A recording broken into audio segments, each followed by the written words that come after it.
including GQ, Vanity Fair, Wired, and New York Magazine. We are very happy to have him here with us today. Please join me in welcoming Dave Fitzgerald. Thanks, everyone. You're really not here to see me. I appreciate it, though. You're really here today for one of the city's most talented comedians. You know him from the hit film Trainwreck, from his euphorically received one-man show, The New York Story, from his blithely irritating Twitter feed, and he's now the author of a book, a hilarious treatise called The Coloring Book, A Comedian Solves Race Relations in America. Please welcome Colin Quinn. Thank you. Thank you, guys. I know you're hating me in this weather, but that's not my fault. Go ahead, Dave. So, Colin, I want to congratulate you on just everything that you've got going on these days, but especially on the book, which I think is terrific. And unlike a lot of comedians I could name, Jerry Seinfeld, you didn't just take your stand-up routine and write it down on paper. You wrote a real book. You wrote a book with an argument and one that really tells a story. Why go after Jerry, my one connection to the big time? Of all the names you could have trashed that have deserted me. But yeah. tell me what inspired you to tackle the subject of the book, which is the idea of race in New York and how it applies to the country at large. Well, just because when I grew up it was a whole different city. I mean, I felt like even though, you know, it wasn't like everybody got along great, but it was more honest the way people talked to each other. It just felt like, it felt more integrated, even though it probably wasn't, but people lived on top of each other more. And, you know, it was just a different city. Not a better city, by the way. This park, when I was growing up, this park was a hell. We couldn't be having this reading right now. We'd have to like be selling like barbiturates. And this place was like a hellhole. All these offices were filled with drug addicts coming down at lunch instead of having a nice book reading, come and cop their drugs, do them, and then go back to the office. People wonder why the economy falls apart every 5 years.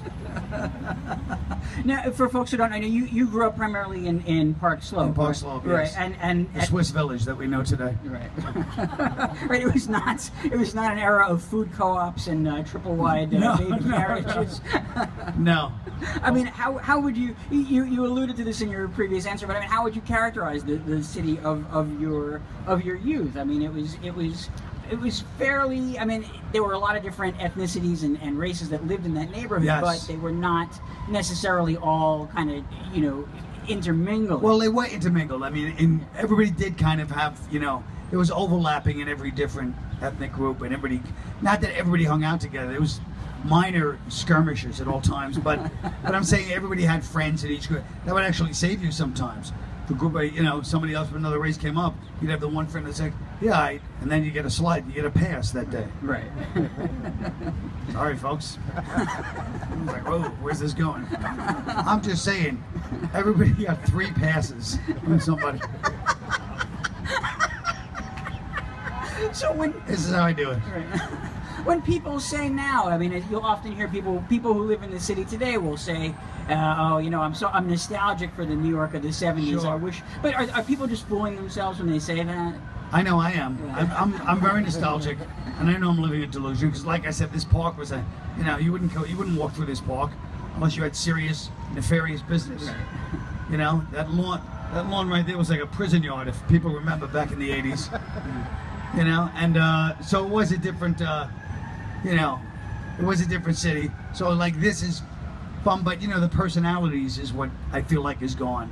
Like people are much more, they speak in kind of a very clipped, very, you know, precise way now, and it's just there's none of those characters. Right, right. I mean, it certainly seemed like in that era, I mean, people were maybe more upfront, open about acknowledging what made them different, and certainly, you know, at least in the neighborhood you were part of, and people were not afraid to make jokes about what made them different. Right, exactly. I mean, what's changed? What's changed in the time since? I mean, I guess, you know, it's easy to blame the internet, and that's why I'm going to do it. The internet, and because I don't like to stretch myself, you know, mentally.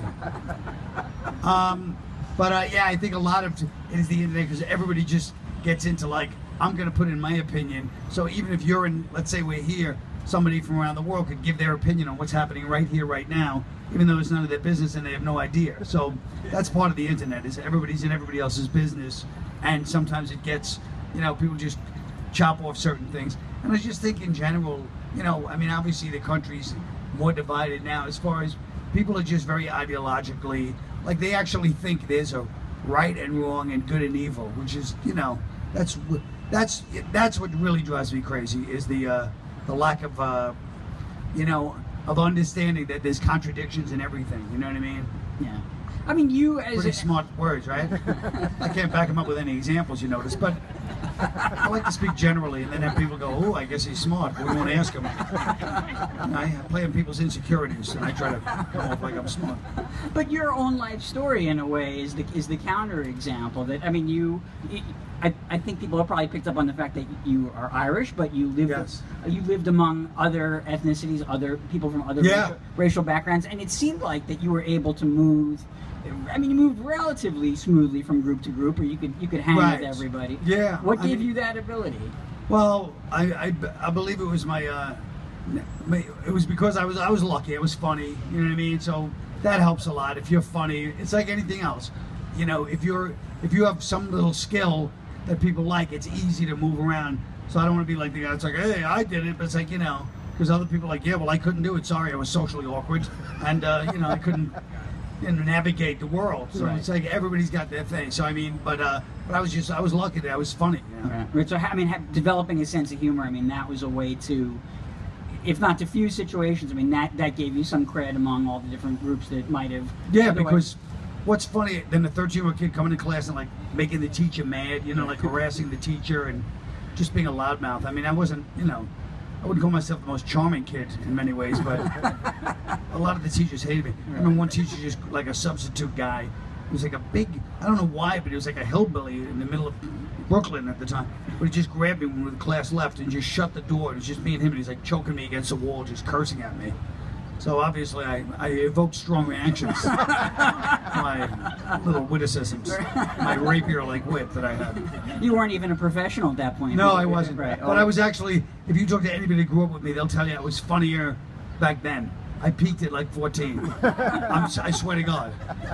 What was the difference? You were braver then, or you just didn't know? Yeah, it was just the environment. You were always around every type. Like I said, you were mixed. Everybody was mixed together. Every ethnicity, everybody, and it was just and for whatever reason, I was on a roll till 14, and you know, since then it's been just trying to play catch up basically with that person. But ask anybody that grew up with me would agree with this. It's not just me. It's everybody knows it's true. You know? Right. Now, I mean, you talk in the book about, you know, in the coloring book, you wrote it in part to, tell me if this is fair, I mean, to push back against, you know, this, maybe a rising tide or a sense of political correctness in comedy, that you want to, I mean, you want to be able to talk about some of the subjects or Right. deal honestly with them in a way that comedians maybe seem to be a little bit afraid of, or a little bit, they recoil from now. Well, it was all fine when they were going after everybody else, but then they went after us. Now we're like, no, that's where we draw the line. Now it's personal. Start back. No. Came out of. Yeah, I feel like here's what bothers me is the fact that it's like me. Like I could tell you people what I think of Floyd Mayweather right now. I'll be like, you know, I think he should move around he doesn't move enough in the ring. What do I know? I'm just a fan. You know what I mean? I don't know anything. I'm not in the boxing game, but I have my little opinion. And that's how it is with comedy. It's like a lot of people go online. They're not even the funny person at the office. They're like the miserable person at their office. And they're like, I found that offensive. It's like, yeah, everybody finds comedy offensive. That's part of the whole thing. It has to, like I always quote this guy, Jack Simmons, this comedian, and but he said he used to do this thing in his act like 50 years ago about Baby Jessica. That's how old me and Jack Simmons are. And then the crowd would moan, you know, because it was like a joke about Baby Jessica. And then he goes, come on, folks, it's comedy. Somebody's got to get hurt. And that really is the truth. In comedy, and people talk about punching up, punching down. Comedy punches up and down. Sometimes it elbows you. Sometimes it knees you in your private area. See, if I'd said balls, I would have got a laugh. But I'm trying to work clean for Brian Park. I think everybody can take it. We're all grown up. I know. How many people OD'd in like the 8 feet where I'm standing right now? I'm sitting here trying not to say balls. Oh, New York has changed. Ethnic humor used to be a staple of comedy. Right. And people really have retreated from it. Well, now it's just it's not even humor. I'm saying literally, if you identify somebody by their ethnicity, people look at you like, whoa, where's that coming from? Why would you, you really supposed to be colorblind. People are, stepping over like 6 different ways to not say somebody's skin color or their ethnicity or their religion and stuff, you know what I mean? Right. It's just considered, when you say it, people look at you like, oh, that's kind of a tone-deaf, dated way of looking at things. But it's, you know what I mean? I understand the other side of the argument, but it's a small one, Right, because it is kind of by erasing ethnicity, you're just denying people's culture too. So that's the other side of it. Right. I mean, do you think that there are people that are just, they want to get offended on behalf of other people, or they're looking for excuses to find things offensive? Is that? Yeah, no. There's like whole groups online that are doing exactly that. They're monitoring people. They monitor. They admit, people like, we monitor to hear unpleasant but like hate speech. It's like the Puritans, you know what I mean, from the 1600s. It's stupid, Yeah, I mean, the coloring book is not just your observations about what New York was like in the past, but it's also your story of growing up and coming of age, becoming a comedian, getting into a fair share of misadventures, I would say. Yeah. I mean, did you wrestle at all with, how much of yourself you wanted to put into this and how much you wanted to reveal to people about what you've experienced? Well, a lot of people were like, wow, you were really personal and honest in this book. Believe me, the things I left out, now I'm glad I left them out. Because people thought that was shocking. I left out a lot of real page turners, you might say. I was a real degenerate when I look back, but I've changed now. I have a new clean white shirt for the reading. I mean, there are a couple of passages. I mean, I don't want to put you on the spot. If you wanted to read from something, or if I could even read a quick selection just of. I mean, some of the personal writing, I think, leads to some of your, I think, just funniest observations. If it's going to make you feel awkward, we don't have to go there though. No, I'd like to. Well, do you want me to read a personal thing? Or you want me? If there's something that you want to share, if there's. I'd like to read about Jim Norton, my friend. I'd like to publicly shame him if possible. Yeah, please do. Thank you. And I got to find the page. I know we're going to do a big reading now. What if you read this book and you buy it? I go, that was funny. You're like, hey, that was the best part of the book. You son of a bitch. Set us up. That's probably the way to do it, right? I can't find the damn page. Oh, maybe it's this section. Exactly. Hold on. Hold the wire. Hold the wire.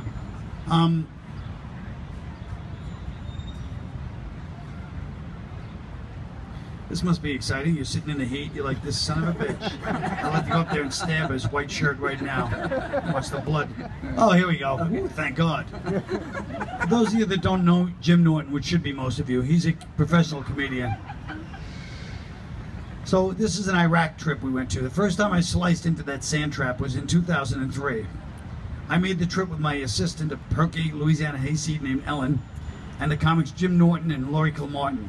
Laurie has since married a very cute young Mexican comic. I hear now that he's got the Carta Verde, he's splayed out on the air mattress in the master bedroom / extended Silverado cab, analyzing wrestling magazines like they're the Talmud and yelling in Spanglish for another Cerveza Fria, while the once proud quasi-feminist uses a copy of The Beauty Myth as a changing table for her triplets. But that's her journey, as they say.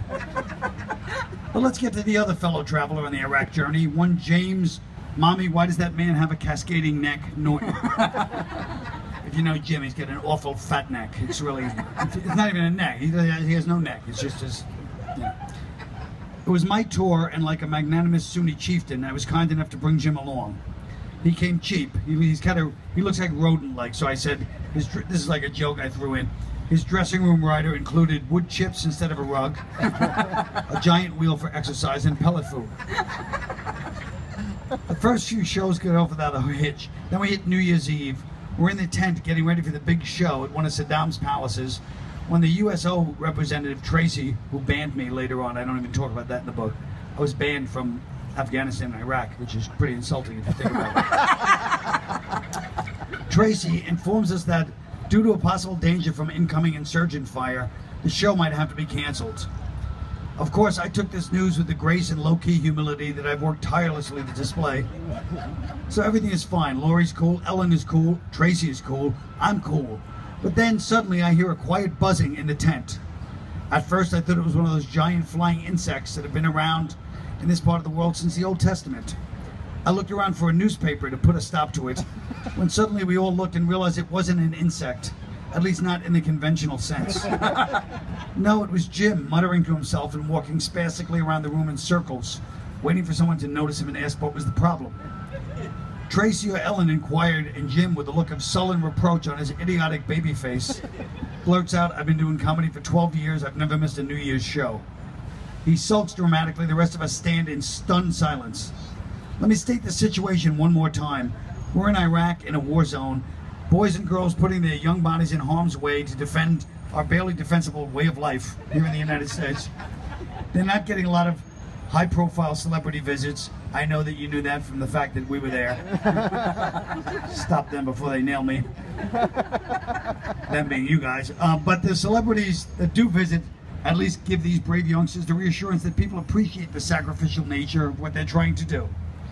In the midst of all that, this incubated hatchling is strutting around, quacking, feathers ruffling, because people don't realize that this trip is not about giving brief respite to the 19-year-olds seeing the frontline horrors and depravities that will never leave their minds. No, no, no, no. That's important, sure. But more pressing is keeping the torch lit on the unnoticed and immaterial New Year's record of this ludicrous goblin. I bet our troops would have doubled their valor and courage if they knew they were protecting the right of a drone to live in a movie within his own mind.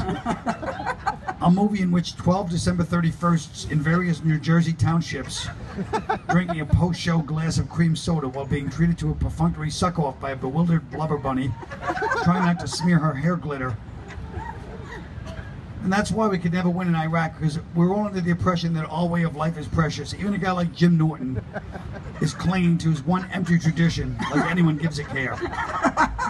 My prayers for his death, as always, went unanswered.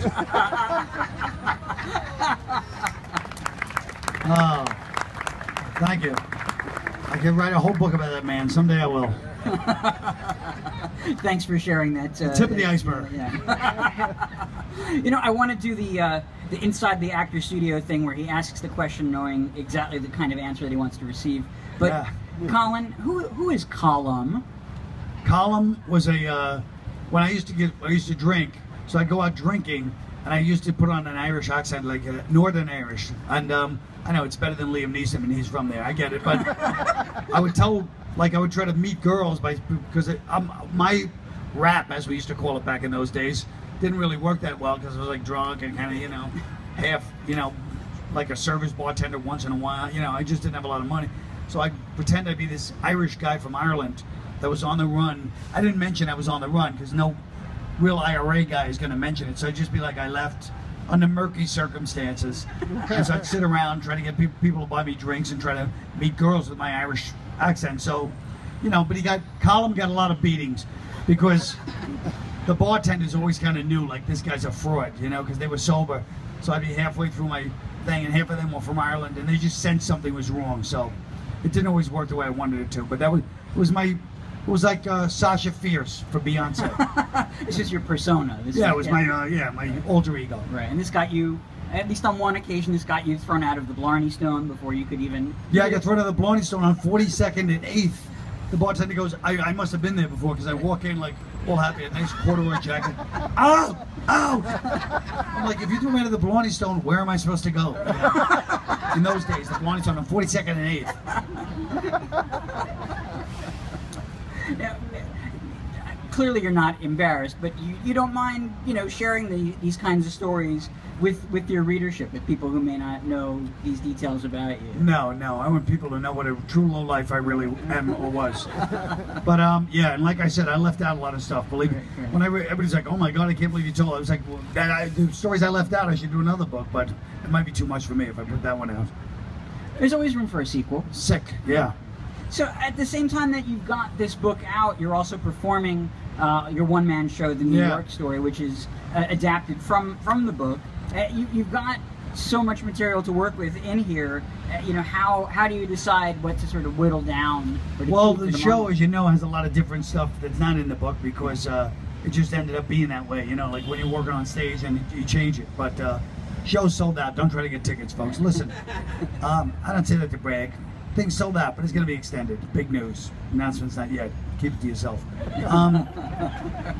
Yeah. No, I mean, obviously, whatever works. I mean, once you go on stage, the good thing about comedy is when it doesn't work, everybody just lets you, they can't force themselves to laugh. They just look at you. So that's how you find out.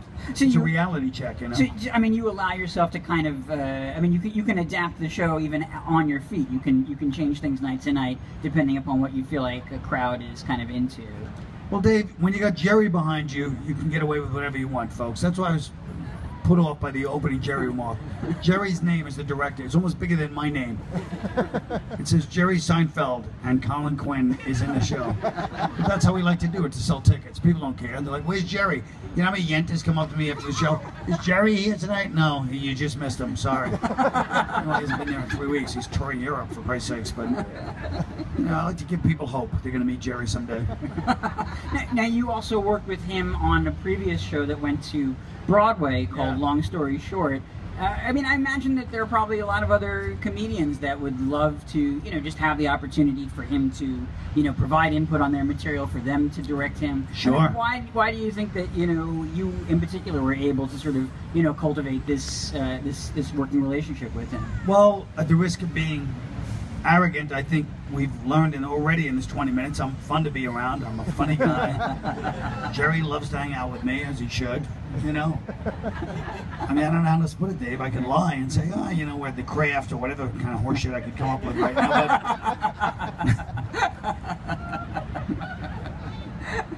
But Now, if I really cracked myself up. If people know your past shows, whether, you know, Long Story Short or Unconstitutional, I mean, they know that you have, you know, this affinity for history. You're pretty well read on these subjects. I mean, is it dangerous as a stand-up comedian to acknowledge that you have these scholarly interests? Yes. Comedy crowd audiences don't go for that kind of nonsense.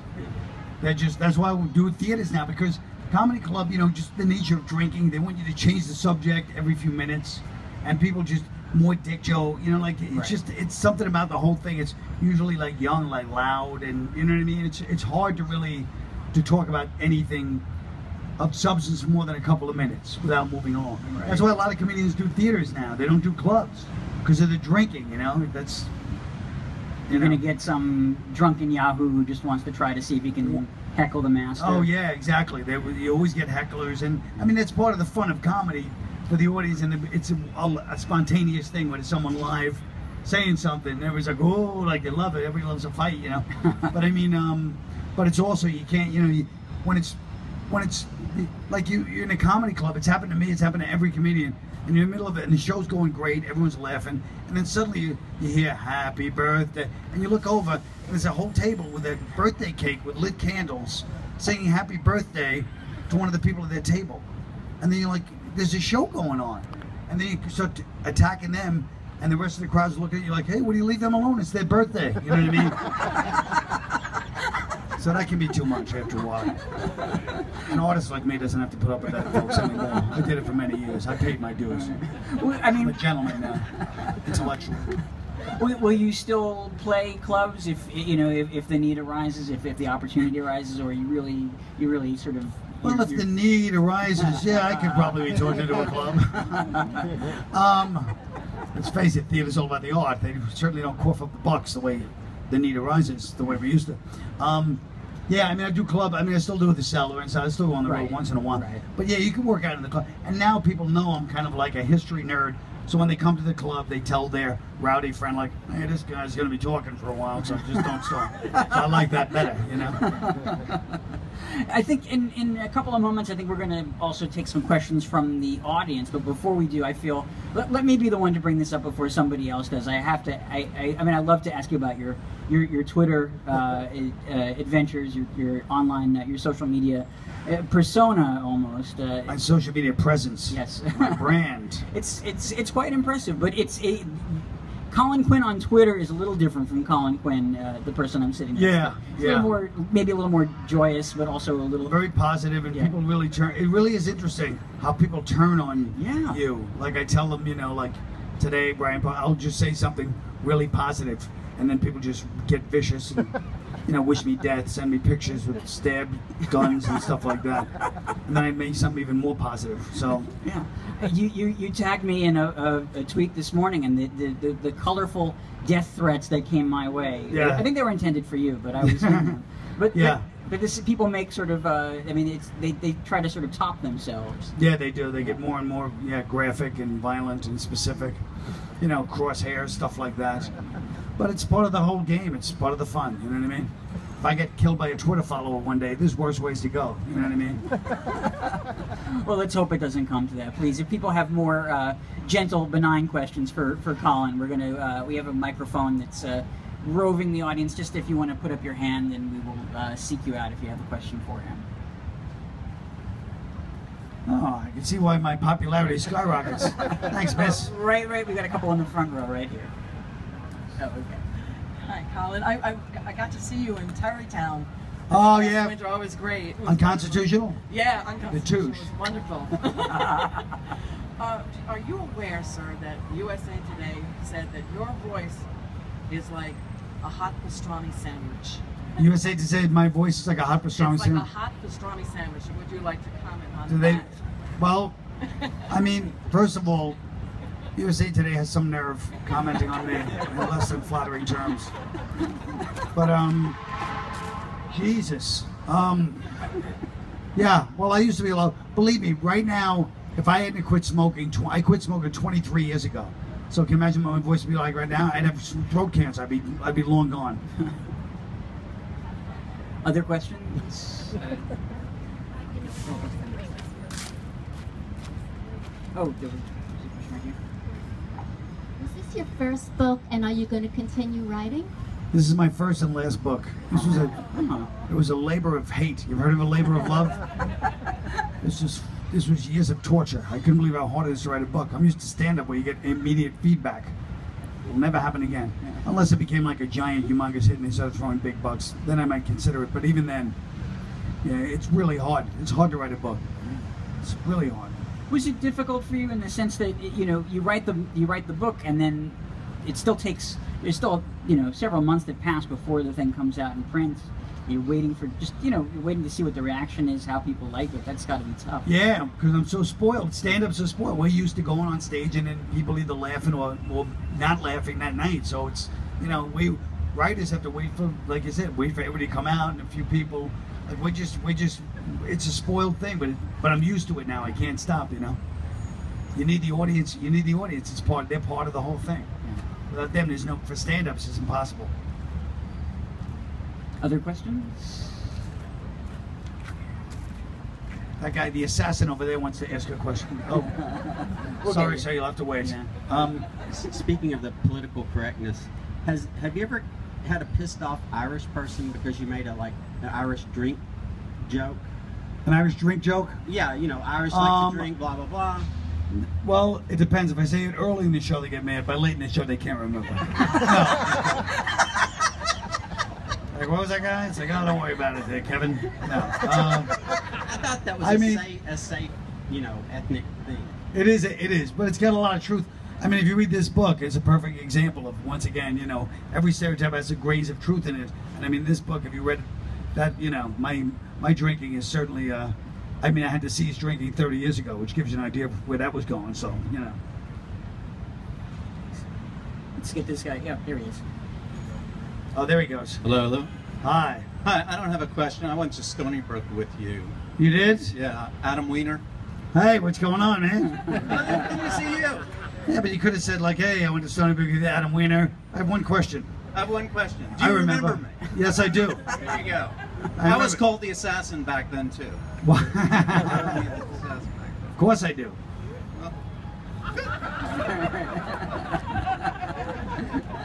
In fact, we were, speaking of assassins, this is a sad one, we were actually together when we heard John Lennon got killed. All right, folks, relax. Yeah. What is it, too soon? Come on, let's get over it. What I'm saying is that Adam, you know, by the way, did anyone notice? He didn't remember that. He looked at me and nodded. He didn't remember that we were sitting there with some other, whatever his name was, and we were sitting in a room when that happened. You don't even remember. It was a pivotal moment of my life, Adam. You've forgotten it and shunned me. Yes, publicly. All right, who wants to try to top that? Other questions? That guy, the CIA guy right there.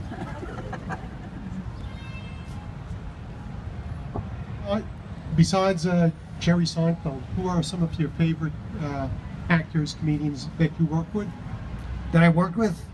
I mean, I love all of, you know, I mean, he knows I just love every comedian, but I mean, there's so many. I mean, the ones that come to my mind right off the top are the ones that died, you know, like Geraldo, Patrice O'Neill. I mean, these guys, you know, they were like guys that I miss a lot because they were part of this whole little crowd we had of people.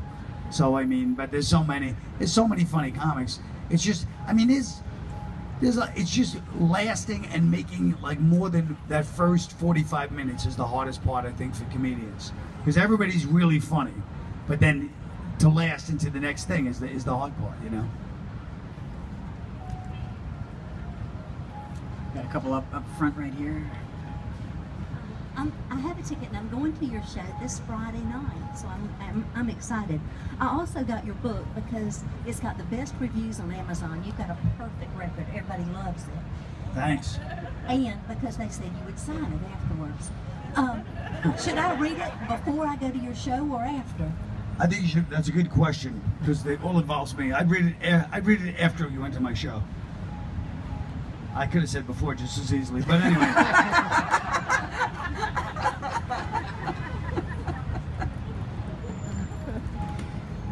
Questions over here.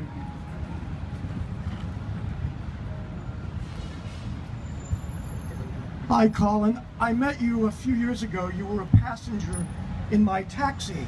Ah. And just to remind you, your father was the greatest teacher I ever had at City College. Thanks. He was, I had him for several semesters in English, and he changed my life forever. Thanks.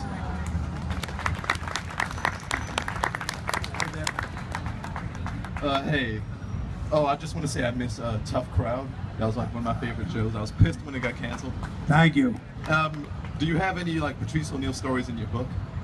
No, I didn't want to put any in because he's putting out something, and I might have mentioned the fact that it was really his show and I was just the host, which is basically the way it was. Like every day, I mean, Patrice was one of those guys. People just started.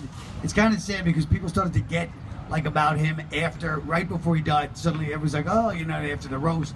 But he was one of those guys that every time I'd be on the show, I'd be hosting the show, I'd be told, everybody was like, stop, he's talking too much. And I'd be like, I'm going to shut him up right now.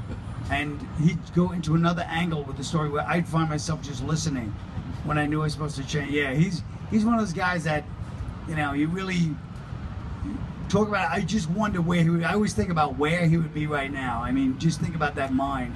He never ever, talk about a guy that never took any position that you would expect him to say on anything. He always took a different position on anything, no matter what it was. Yeah, he's one of those guys you miss, you know. Yeah. One of the greats. Talk about where he would have gone. Thanks. Hi, one last question. I remember you from Remote Control, and I loved it. With all the reunions going on today, would you have a Remote Control reunion? Minus Ken Oberg, God rest him. I mean, no, because Kenny died. He was the host. You know, without him, it would be. I saw Kari at his funeral. She looks the same. She looks amazing. You know. Marisol too. And Marisol, yeah. You know, but without Kenny, it would be crazy. It would be sad. You know. God rest him. Thanks. Yeah. Time for more? Yeah, right here. Hi. How do you feel about the ranking you got in Rolling Stone for your time on SNL? She said, how do you feel about the ranking you got in Rolling Stone for your time in SNL? I think I was number, there was like, what, 160? I was 150, I think I was 162, something like that. I mean, there's such arbitrary enterprise. It infuriates me in many ways.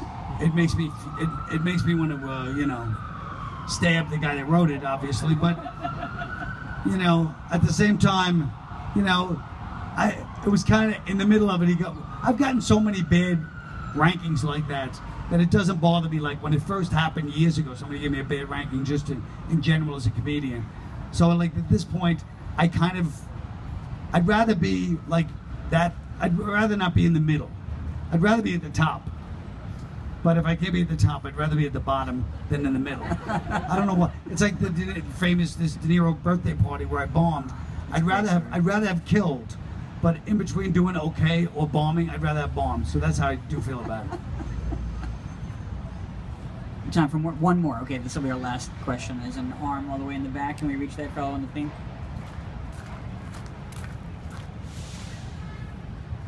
By the way, guys, I'm just as mad at Dave for keeping the questions going when we're all boiling hot, too. Don't think it's just you. I'm furious, too, right now. Sorry, I have a silly question to end with, but did you write a Taxi Driver screenplay for Eric the actor? Yes, I did. Any chance you'd ever release that? Well, I don't know what happened to it. They were supposed to do, you know what I mean? Like, I can't find that in my files. I mean, you know, that was in the early days of computers. I must have got rid of that one. But it infuriates me that, you know, that they didn't make it. I blame Howard and Gary for not making it. Yeah, I do. I blame blah, blah, blah. Well, I blame Howard, but you know, you always blame Gary when really you're blaming Howard. Howard's responsible for kiboshing that after I went to the trouble of writing it. And he blamed Eric. He tried to put it on Eric. It was Howard all the way. Can we have one more round of applause? Oh, pardon me, for Colin Quinn. Thanks, guys. And I'm not signing the book, so I'll see you later. No, just kidding. Thank you, Dave. Thank you so much, Colin. Please support our authors, and both Colin and Dave will be here to sign their books. Thank you so much.